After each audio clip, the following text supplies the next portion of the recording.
अस्सलाम वालेकुम। आज हम बना रहे हैं स्टर फ्राई बीफ। अगर रेसिपी आपको पसंद आए तो इसे लाइक और शेयर ज़रूर करें,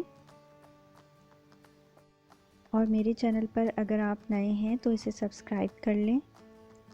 स्टर फ्राई बीफ बनाने के लिए हमें अंडर कट का बीफ लेना होगा, जो कि बहुत ही सॉफ्ट होता है और आसानी से गल जाता है। यहाँ सबसे पहले हम सॉल्ट ऐड करेंगे।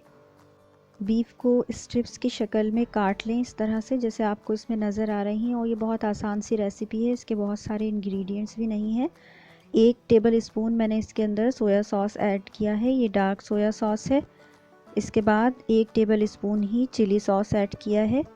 इन दोनों चीज़ों को ऐड करने के बाद इन दोनों में नमक होता है, तो नमक आप इस तरह से ऐड करें कि बहुत ज़्यादा ना हो, और इनको अच्छे तरीके से मिक्स करके रख लें। फिर दूसरी तरफ हम देखेंगे कि इसको किस तरह से फ्राई करना है।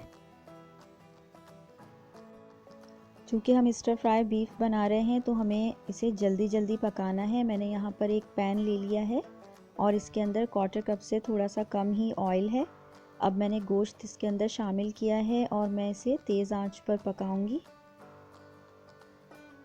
4 से 5 मिनट लगेंगे इसे तेज़ आंच पर पकाने में, और इसका जो मॉइस्चर है वो सारा ड्राई हो जाएगा और ये बीफ अच्छे तरीके से गल जाएगा।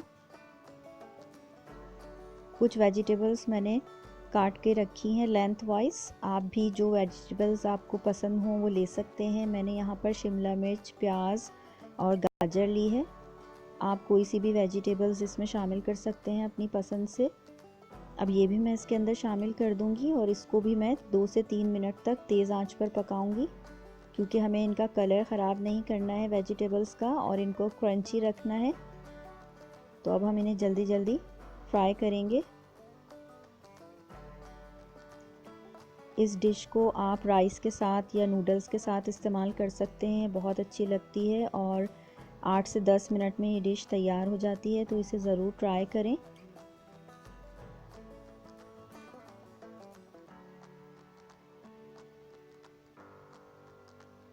तेज़ी से इसे इस तरह से उलट पुलट करते रहें ताकि ये अच्छे तरीके से चारों तरफ से कुक हो जाए। ये देखें कितना अच्छा इसका कलर आ गया है और ये बहुत अच्छे तरीके से पक गया है। अब हम चूल्हा इसका बंद कर देंगे, क्योंकि हमें इसे मज़ीद पकाने की ज़रूरत नहीं है। गोश्त जो था वो ऑलरेडी गल गया था और वेजिटेबल्स को हमें इसी तरह से रखना है क्रंची।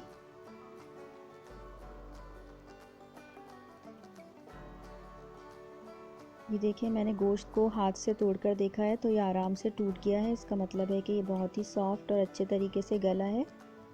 आप भी स्टर फ्राई बीफ के लिए ज़रूर अंडर कट का ही गोश्त लें, वरना अगर कोई और सा गोश्त आपने इस्तेमाल किया तो वो इतनी तेज़ी से नहीं गलेगा। आप इसे चिकन की स्ट्रिप्स के साथ भी बना सकते हैं। अब हम इसको डिश आउट करते हैं और देखते हैं कि इसकी फ़ाइनल लुक कैसे लगती है।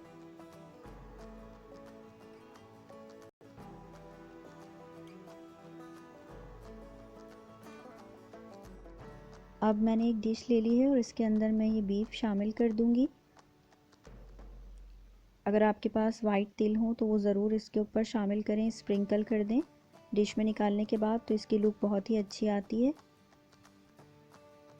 इस रेसिपी को ज़रूर ट्राई करें और मुझे बताएं कि ये आपको कैसी लगी। इसकी डिटेल्स आपको डिस्क्रिप्शन बॉक्स में मिल जाएंगी। ये देखें कितना अच्छा इसका लुक आ गया है और ये देखने में बहुत ही अच्छी नज़र आ रही है।